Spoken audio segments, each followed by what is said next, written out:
Iran Israel மோதல் அல்ல, 3 அணு வல்லரசுகள் அமெரிக்கா, ரஷ்யா, சீனா, இந்த 3 வல்லரசுகள் சேர்ந்த ஒரு நிலை வந்திருக்கிறது. அவற்றினுடைய ஆயுதங்களை மறைமுகமாக பரிசோதிக்கின்ற இடமாக ஈரான் இஸ்ரேல் போர் இருக்கிறது. அமெரிக்காவுக்கு நம்ம அடியாளாக இருப்போம், அல்லது வேலையாளாக இருப்போம், அல்லது நம்ம கூட நட்பு ஆளாக இருப்போம். ஆனால் ஈரானுக்கு எப்படி இருக்க முடியும்? ஈரானுக்கு போய் நம்ம இருக்க முடியுமா? ஏன் இருந்தா என்ன அப்படின்னு ஒரு கேள்வி வருது இல்லை? இங்கே இனப்பாகுபாடு வருகிறது. அமெரிக்கா, பிரிட்டன், பிரான்ஸ் எல்லாம் அங்கிருந்து போனவர்கள், ஐரோப்பாவிலிருந்து போனவர்கள் தான் அமெரிக்காவில். ஆனால் ஈரான் என்பது வேறு ஒரு இனம், அவர்கள் பாரசீகர்கள்.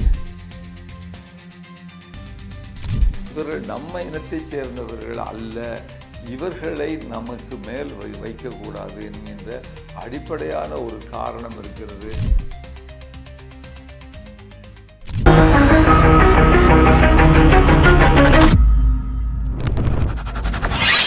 வணக்கம், கே பாலகிருஷ்ணன் பேசுகிறேன். ரூஸ்டர் செய்திகளுக்காக வளைகுடாவிலிருந்து போர் பற்றிய சில செய்திகள், அதோடு தொடர்புடைய சில சர்வதேச செய்திகளையும் பார்ப்போம். முதல்ல ஒரு முக்கியமான செய்தி, இஸ்ரேலில் தேனீக்கள் தாக்குவது குறித்து. அதுக்கு சில வாரங்களுக்கு முன்னால் காகங்கள் இஸ்ரேல் முழுக்க பெரிய அளவிற்கு பறந்து ஒரு துன்பத்தை கொடுத்ததையும் பார்த்தோம். இன்றைக்கு இதை ஒட்டி வேறொரு செய்தி, அதாவது இயற்கை என்பது இஸ்ரேலுக்கு எதிராக இருக்கிறதோ என்று எண்ண தோன்றுகிறது. இன்றைக்கு என்ன செய்தின்னு சொன்னால், காசாவில் இனப்படுகொலையில் ஈடுபட்ட 400 இஸ்ரேலிய வீரர்களுக்கு மூளையில் காயம் ஏற்பட்டுள்ளதாக ஒரு செய்தி வந்திருக்கிறது. அப்போது இதை ஹாவெட்டஸ் என்கின்ற ஒரு பத்திரிகையில் ஒரு கட்டுரை வெளியாகிருக்கின்றது. நான் அதை பார்த்து அது குறித்து கூடுதலான அந்த தகவல்களை சேகரிக்கையில் எனக்கு கிடைத்த செய்தி 24,000 இராணுவ வீரர்கள் இதுபோல் மூளையிலே காயம் ஏற்பட்டு அவர்கள் பிரச்சனை காரணமாக, மூளையில் உள்ள பிரச்சனை காரணமாக பாதிக்கப்பட்டுள்ளார்கள் என்று ஒரு தகவல் கிடைத்திருக்கிறது. அதில் இந்த 400 பேர் இன்னும் மூளையில் காயம் ஏற்பட்டிருக்கு, ஆனால் மருத்துவமனையில் இன்னும் அட்மிட் ஆகலை அப்படிங்கிற மாதிரி, அவர்கள் மருத்துவம் பார்க்கலை, சிகிச்சை அளிக்கலை அப்படிங்கிற மாதிரி தகவல் வந்திருக்கு. இப்போ இது என்ன செய்தி? ஏன் இப்படி நடக்குது? வினை விதைச்சா வினையத்தானே அறுக்க முடியும் அப்படின்னு ஒரு பார்வை இருக்குது. ஆனால் விஞ்ஞான ரீதியாக அந்த பார்வை அது ஓரளவுக்கு every action has its reaction and opposite direction நம்ம சொல்லுவாங்க, நியூட்டன்ஸுடைய தேர்ட் லா.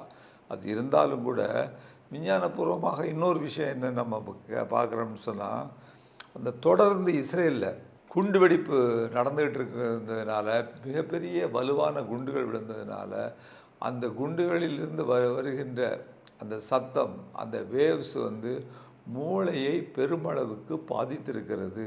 அது எந்த விதமான எக்ஸ்டர்னல் வெளிப்புறமான காயங்களையும் ஏற்படுத்தாமல் அது பாதித்திருக்கிறது என்று ஒரு மருத்துவ வல்லுநர்கள் இப்படிப்பட்ட ஒரு செய்தியை கூறுகிறார்கள். சரி, அப்புறம் இன்னொரு செய்தியை நம்ம பார்க்கலாம். ஒரு டாப் யூஎஸ் அஃபீஷியல் சொல்கிறாரு. என்ன சொல்கிறாருன்னு கேட்டிங்கன்னா, இந்தியா ட்ரம்ப்புடைய நிர்வாகத்தால் புறந்தள்ளப்படுகிறது, 2வது இடத்துக்கு தள்ளப்படுகிறது. முதல் இடத்துல நாங்கள் பாகிஸ்தானை அந்த இடத்துல கொண்டு வரோம், நாங்கள் இவர்களை ரிஜெக்ட் பண்ணுறோம் அப்படிங்கிற மாதிரி ஒரு தகவல் வந்திருக்கு. அமெரிக்காவினுடைய ஒரு உயர்மட்ட அஃபீஷியல் சொல்கிறாரு. இப்போ நம்முடைய அரசாங்கம் எவ்வளவு தான் நம்முடைய மோடி அரசு அப்படி தான் சொல்ல முடியும், அதற்கு முன்னால் உள்ள அரசுகள் அப்படி அல்ல. இந்த அரசினுடைய வெளியுறவு கொள்கை எவ்வளவு தான் நம்முடைய விவசாயிகளையும் உழைப்பாளி மக்களையும் காவு கொடுத்து மற்ற மக்களையும் காவு கொடுத்து அமெரிக்காவோடு நல்லுறவை பேணுவதற்கு முயற்சி செய்தாலும், ஆனால் அமெரிக்கா எப்பொழுதும் அதனுடைய டிஎன்ஏ இந்தியாவுடைய டிஎன்ஏவோட பொருந்தாத வகையில் இருக்கிறது என்பதற்கு இது ஒரு உதாரணம். இப்போ நம்முடைய இயற்கையான நண்பன், காலங்காலமாக இருக்கிற நண்பன் ரஷ்யா தான் என்பது ஆட்சியாளர்களுக்கு என்று புரியும் என்று தெரியவில்லை. இருக்கட்டும்.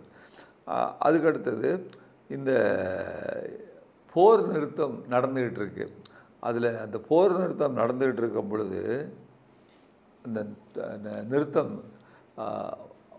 அமலில் இருக்கும் பொழுதே அமெரிக்கா என்ன செஞ்சுருக்குன்னு கேட்டிங்கன்னா, அதனுடைய கடற்படையை சேர்ந்த Q-4C ட்ரைட்டன் ட்ரோன் அப்படின்னு ஒரு பவர்ஃபுல்லான ட்ரோனை அனுப்பியிருக்கு ஈரானில் வேவு பார்க்கறதற்காக. அதனுடைய பெயர் MQ-4C ட்ரைட்டன் ட்ரோன் அப்படின்னு சொல்கிறது. ஆனால் ஈரானுடைய புரட்சிகர இராணுவ படைகள் அவங்க எப்பவும் அலர்ட்டாக இருக்கிறதுனாலையும், இந்த அமெரிக்காவினுடைய இந்த குணாதிசயம் இரட்டை நிலைப்பாடு தெரிந்ததுனாலையும் அவங்க அந்த ரேஞ்சுக்குள்ளே ஈரானுக்குள்ளே வந்த உடனேயே அதை சுட்டு வீழ்த்தி விட்டார்கள். அது எவ்வளவுன்னு கேட்டிங்கன்னா, $600 மில்லியன் அந்த ஒரு ட்ரோனுடைய விலை என்று சொல்லப்படுகிறது. இன்றைக்கி கரண்ட் வேல்யூ இப்படி ஒரு முக்கியமான செய்தியாக பார்க்கப்படுகிறது. ரைட். அப்புறம் வேறொரு செய்தி பாருங்கள். இது ஒரு சின்ன ஆய்வு மாதிரி, அதனுடைய சுருக்கத்தை நான் சொல்கிறேன். டெஹ்ரானில், அதாவது ஈரானுடைய தலைநகரில் ஏப்ரல் 16 அன்றைக்கு ரஷ்யாவுடைய இராணுவ விமானம், சரக்கு விமானம் 276 அப்படிங்கிற 276 LL-76 தெஹ்ரானில் தரையிறங்கி இருக்கிறது. 72 மணி நேரத்தில் இது ரெண்டாவது முறையாக இப்படி ஒரு நிகழ்ச்சி நடந்திருக்கிறது. இந்த தடவை ரஷ்யாவிலிருந்து வந்த சரக்கு என்னன்னு கேட்டிங்கன்னா, ஃபன்சிர் S-1 வான் பாதுகாப்பு அமைப்பு. அதாவது அவர்களுக்கு அயன் டோம் இருக்கிற மாதிரி, இவர்களுக்கு வேறு இன்னும் டாம் ஹாக்லாம் அந்த இதை வச்சுருக்கிறது போல், ஏர் ஸ்விங்லாம் வச்சுருக்கிற மாதிரி இது ஃபன்சிர் S-1ங்கிற ட்ரோன்கள், குருஸ் ஏவுகணைகள், தாழ்வாக பறக்கும் விமானங்களை கொண்டு வந்த மொத்த மொபைல் அமைப்பாகும். மொபைலில் நகரக்கூடிய அமைப்பை வந்திருக்கு. இதற்கு முன் ஏப்ரல் 13 அன்று, இது ரெண்டாவது விடையாக அப்படி வந்திருக்கு. ஏப்ரல் 13 சீனாவிலிருந்து Y-20 விமானம் HQ-22 ரேடார் மற்றும் மின்னணு போர் உபகரணங்களை வழங்கியுள்ளது. ஏப்ரல் 14 அன்று ரஷ்ய விமானம் வெடிமருந்து உதிரி பாகங்களை இங்கே கொண்டு சேர்த்திருக்கிறது. முதல்ல சீனா விமானம், அப்புறம் ரஷ்யா விமானம் 14 அதுக்கப்புறம் மீண்டும் 16 ரஷ்யா விமானம் வந்திருக்கு. அது இந்த ஃபன்சிர் S-1ங்கிறத கொண்டு வந்திருக்கு அப்படிங்கிறத நம்ம பார்க்குறோம். இப்போது இந்த ரெண்டாவது ரஷ்ய விமானம் 2 நாட்கள் இடைவெளியில் வந்திருக்கு. அடுத்து இன்னொன்று 18 வரக்கூடும் அப்படின்னு சொல்கிறாங்க. இது அவசரமான உதவிக்காக இவர்கள் வரவில்லை. இது திட்டமிட்டு தொடர்ந்த நிகழ்வாக ரஷ்யாவிலிருந்து வந்து கொண்டிருக்கிறது. தொடர் நடவடிக்கையாக நாம் பார்க்கிறோம்.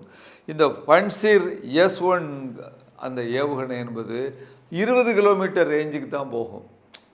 அப்போது நாம் 2000-4000 ரேஞ்சுக்குள்ள அந்த பேலஸ்டிக் மிசில் ஏவுகணைகளெல்லாம் பேசிகிட்டு இருக்கிற நேரத்தில் இது 20 கிலோமீட்டர் 30 கிலோமீட்டர் தான் தாக்கும். ஒரே நேரத்தில் 20 இலக்குகளை தாக்கக்கூடியதாம். சிரியா, லிபியா போன்ற இடங்களில் இது போரில் ரொம்ப சக்ஸஸ்ஃபுல்லாக வெற்றிகரமாக இது பயன்படுத்தப்பட்டது. அப்போது இது 10-14 நாட்களில் செயல்பட தொடங்குமா.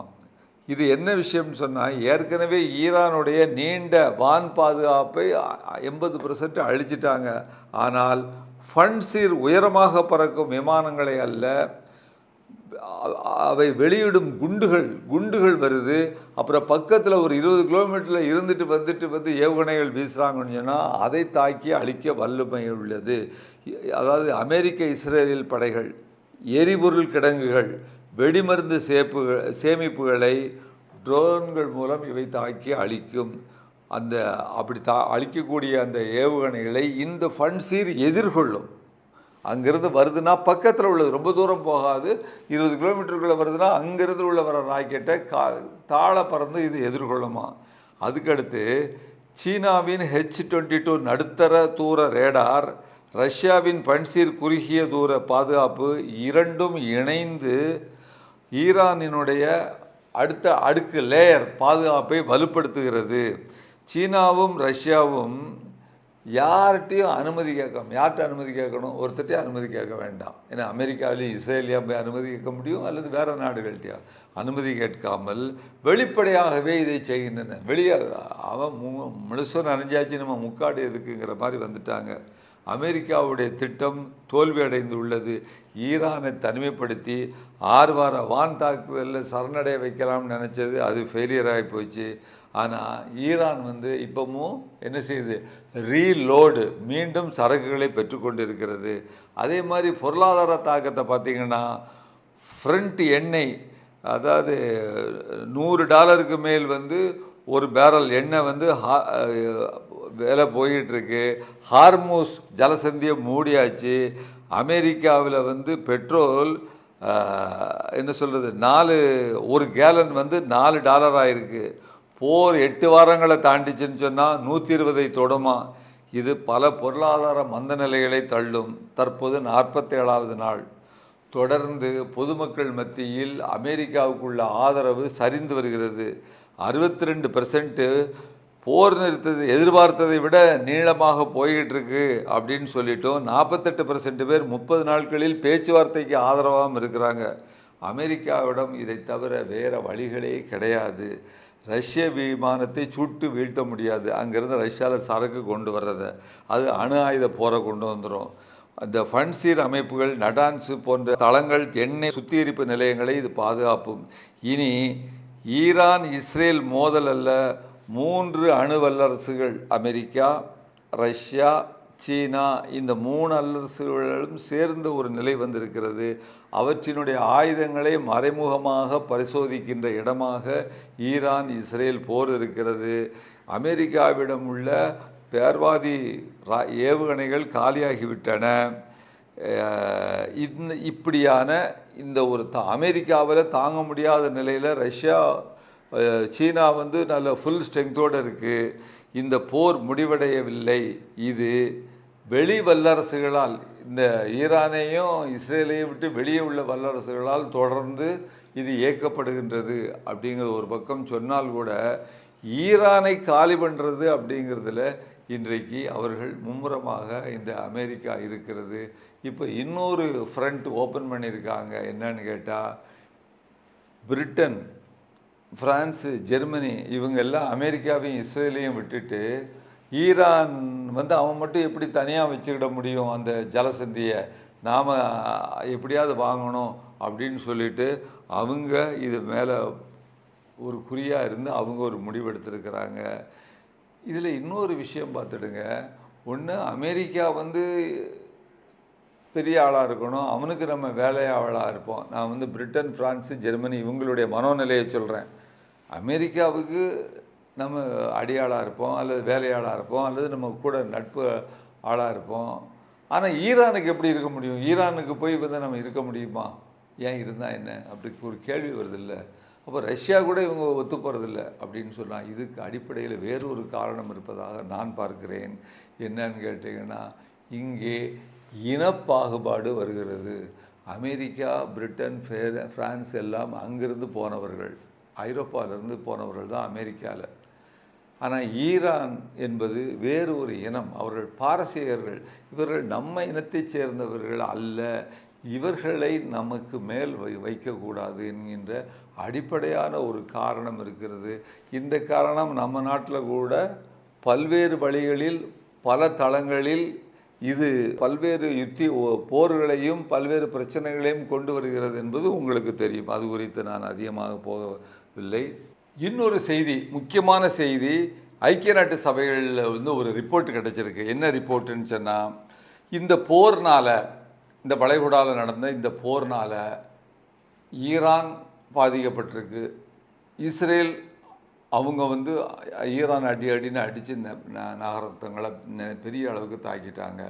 ஈரானில் அது ஒரு பரந்த நாடுங்கிறதுனால அங்கேயும் சேதாரம். இதை தவிர மிக அதிகமாக பாதிக்கப்பட்ட ஒரு நாடு இருக்கிறது. யுஎன் ஐக்கிய நாட்டு சபை பத்திரிகை ரிப்போர்ட் சொல்லுது, இந்தியா பாதிக்கப்படும். இதுதான் முக்கியமான விஷயம். இது குறித்து நம்முடைய அரசியல்வாதிகள், அதாவது அரசியல்வாதிகள் என்று நான் சொல்லுவது அரசாங்கத்தில் இருக்கக்கூடிய அரசியல்வாதிகள், அமைச்சர்கள் அல்லது முன்னணியில் இருக்கக்கூடிய பத்திரிகைகள், தேசிய ஊடகங்கள் எதுவும் இது குறித்து விவாதிக்கவில்லை. இப்படி ஒரு ரிப்போர்ட் வந்திருக்கு. அவங்க 2.5 மில்லியன் 25 லட்சம் இந்தியர்கள் மிக அதிகமான ஏழ்மை நிலைக்கு இவர்கள் இந்த வளைகுடா யுத்தத்தினால் தள்ளப்படுவார்கள் அப்படின்னு சொல்லுது. அதாவது எக்கனாமிக் பொருளாதார ரீதியாக மட்டுமல்ல, அதாவது இந்தியாவில் உள்ள மனித வளர்ச்சி குறியீடுகளையே மிகப்பெரிய அளவிற்கு பாதிக்கும் அப்படின்னு சொல்லுது. அதாவது மெடிக்கல் டிவைஸ், மருந்து உபகரணங்கள் எல்லாம் வெளிநாட்டிலிருந்து இறங்கக்கூடியது மிகப்பெரிய அளவுக்கு அதனுடைய விலையெல்லாம் மிக அதிகமாக உயரும்.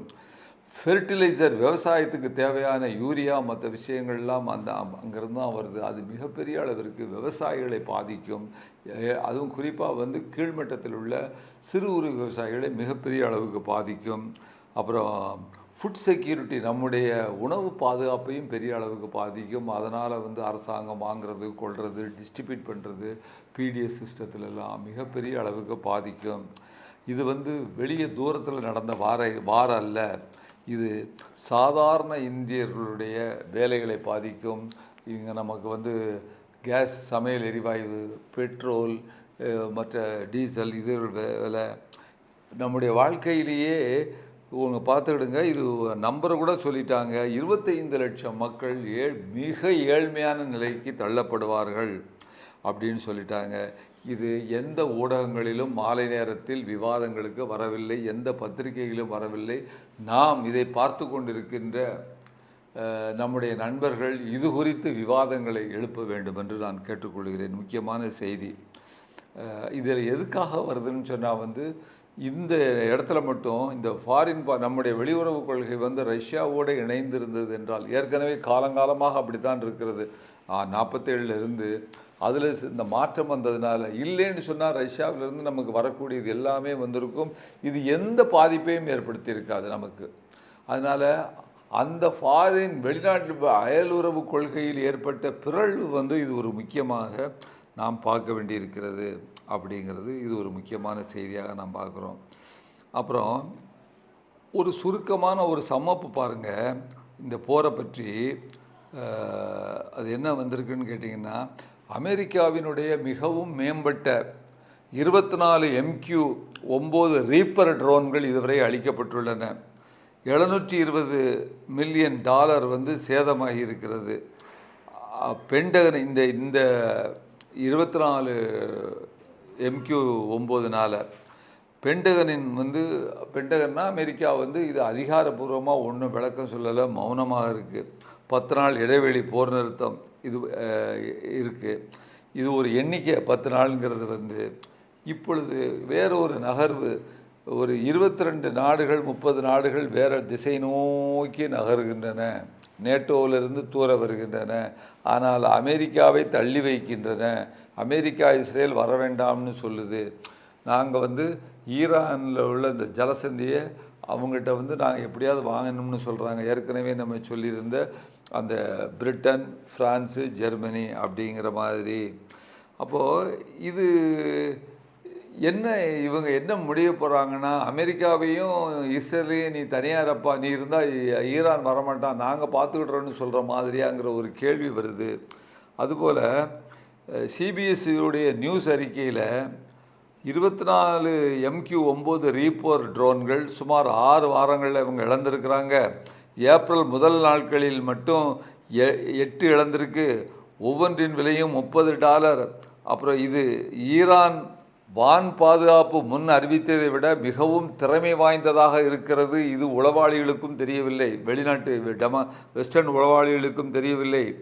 அப்புறம் ட்ரோன்கள் மட்டுமல்ல, F-35 aeroplane, F-15, F-16, F-18, A-10 இந்த போக்குவரத்து விமானங்கள், பிளாக் ஹாக் ஹெலிகாப்டர்ஸு, வான் கட்டளை தளம் மற்றும் எரிபொருள் நிரப்பும் டேங்கர்கள், டெஸ்ட்ராயர் கப்பல்கள், 14 அதாவது இந்த வளைகுடாவில் உள்ள இயங்கக்கூடிய அமெரிக்கா தளங்கள் இவையெல்லாம் அழிக்கப்பட்டன அல்லது கம்ப்ளீட்டாக செயலிழந்து போன. அதாவது 360 பேர் காயமாக அடைஞ்சிருக்கிறாங்க, 13 பேர் இறந்துருக்காங்கன்னு சொல்லிட்டு அந்த பத்திரிகையில் சொல்லுது 13 பேர் அமெரிக்காக்காரங்க சாகலை, ஈவன் ஆயிரங்களுக்கு அதிகமாக இருக்குங்கிறது நம்ம பல இதில் பார்த்துருக்குறோம். அதாவது இப்போ இது என்னென்னா, அழிவு ஒரு பக்கம், அமெரிக்காக்காரன் ஒப்புக்கொள்கிறது ஒரு பக்கம், இது ரெண்டுக்கும் இடையில தான் இந்த கதையே நடக்குது. இப்போ என்ன விஷயம்னு கேட்டிங்கன்னா, ஒரு பக்கத்தில் இப்படி நடந்துகிட்டு இருக்கும் பொழுது ஒரு முக்கியமான வேறொரு செய்தி நகர்ந்துக்கிட்டு இருக்கு. என்ன செய்தின்னா மலைகளுக்கு கீழே ஆழமாக அந்த ஏவுகணைகளுடைய நகரங்கள் இருக்கின்றன. அந்த நகரங்களில் ஏவுகணைகள் ஆயிரக்கணக்கில் இருக்கின்றன. இது அமெரிக்காவுக்கு தெரியும். அது தெரிஞ்சு என்ன செஞ்சாங்க, அந்த ஏவுகணைகள் வரவிட முடியாதபடி அதனுடைய வாசலை அடித்து குண்டு போட்டு நொறுக்கி விட்டார்கள். உள்ளிருந்து வெளியே வர முடியாதபடி சமாதி ஆகட்டும் என்று ஒரு புறம். இன்னொரு பக்கத்தில் என்ன நடக்குதுன்னு கேட்டிங்கன்னா, உள்ளுக்கு ஹோர்முஸ் ஜலசந்தியை அதில் என்ன நடக்குதுன்னு பார்த்துக்கிட்டு இவன் கன்னிவெடி போட்டிருக்காங்களா, அதை எப்படி எடுக்குது, என்ன இப்போ முக்கியமாக கன்னிவெடியை பற்றி தான் பெரிய அளவுக்கு அமெரிக்கா கவலைப்படுது. உலகம் பூரா சங்க பிடிச்சி நெரிச்ச மாதிரி ஆயிருக்கு. அப்போ அங்கே ஏற்கனவே நம்ம சொன்னது போல் ஒரு 10-20 எண்ணம் சின்ன நீர்மூழ்கி கப்பல் அங்கே உட்கார்ந்துக்கிட்டு இருக்கு அப்படிங்கிற ஒரு விஷயத்தை கூட நம்ம பார்க்குறோம். அப்போ இந்த பக்கம் தண்ணியை பார்த்துக்கிட்டு இருக்கும்போதே இந்த என்ன நடக்குன்னு கேட்டிங்கன்னா, இந்த ஒரு 6 நாளுக்குள்ளே இந்த வேகமாக பெரிய பெரிய டிராக்டர்களையும் அதுகளையும் வச்சு தோண்டி இந்த வாசலில் அடைக்கப்பட்ட வாசலை தோண்டி அதிலிருந்து வெளியே இந்த ஏவுகணைகளை இடமாற்றம் செய்வதற்கான ஒரு யுத்தியை ஈரான் வேகமாக செய்து கொண்டிருக்கிறது இந்த இடைப்பட்ட நாளுக்குள்ள. இப்போதைக்கு அது மேலே குண்டு போட முடியாது, ஏன்னா போர் நிறுத்தம் இருக்குங்கிறதுனால இதை பார்த்துக்கிட்டு இருக்காங்கங்கிற ஒரு செய்தியும் பார்க்குறோம். இதே நேரத்தில் ரஷ்யா தன்னுடைய ஸ்ட்ராட்டஜிக் கூட்டாளியாக ஈரானை கருதுது. சீனா ஆயுதம் வழங்குது. 22 நாடு தனியாக தூரப்போகுது. இப்போ கடைசியில் என்ன விஷயம்னு சொன்னால், எல்லா ஐரோப்பிய நாடுகளும் சேர்ந்து ஈரானோடு ஒரு யுத்தத்திற்கு தயாராவது போல ஒன்று தெரிகிறது. அமெரிக்காவையும் இஸ்ரேலையும் தள்ளி வைத்து விட்டு இதெல்லாம் சொன்னதுக்கப்புறம் இது நான் எண்டு பாயிண்ட்டு தள்ளி வந்து விட்டது போல தோன்றுகிறது, வேறு இனம் என்பதனால் நான் சொல்லுகிறேன். எனவே இப்படி ஒரு பக்கம் நடந்து கொண்டிருக்கும் போது மராண்டின்னு சொல்லிட்டு ஒரு அமெரிக்காவில் உள்ள ஒரு ப்ரொஃபஸர் அவர் என்ன சொல்கிறாருன்னா, அவர் ஒரு ஈரான்காரரு, அமெரிக்கா அதாலேயே முடியலை, சூப்பர் பவரால் முடியலை, இவர்களெல்லாம் பிரிட்டன் பிரான்ஸ் எல்லாம் இவர்கள் என்ன செய்து விடுவார்கள் பார்ப்போம் ஈரானிடம் அப்படின்னு சொல்லிட்டு, இது ஒரு ஜுஜிபி மாதிரி அப்படி இடது கேட்டு தள்ளி விட்டுட்டு போயிடுவாங்க ஈரான் அப்படின்னு சொல்லக்கூடிய அவர் செய்தியையும் நம்ம பார்க்கிறோம். எனவே இத்துடன் இன்றைய செய்தியை முடித்துக் கொள்கிறேன். நன்றி, வணக்கம். ஊடகம் கார்ப்பரேட் அரசியல்வாதிகளின் கைப்பாவையாக அடிமைகளாக இருந்தது போதும், இனி சாட்டை எடுத்து சுழற்றும் நேரம் வந்துவிட்டது. ஊடகம் பொதுமக்களாகிய உங்களுக்காக உங்களாலேயே இயக்கப்பட வேண்டும். ஊடக சுதந்திரத்திற்காக உங்களின் பங்களிப்பை இன்றே அளித்திடுங்கள்.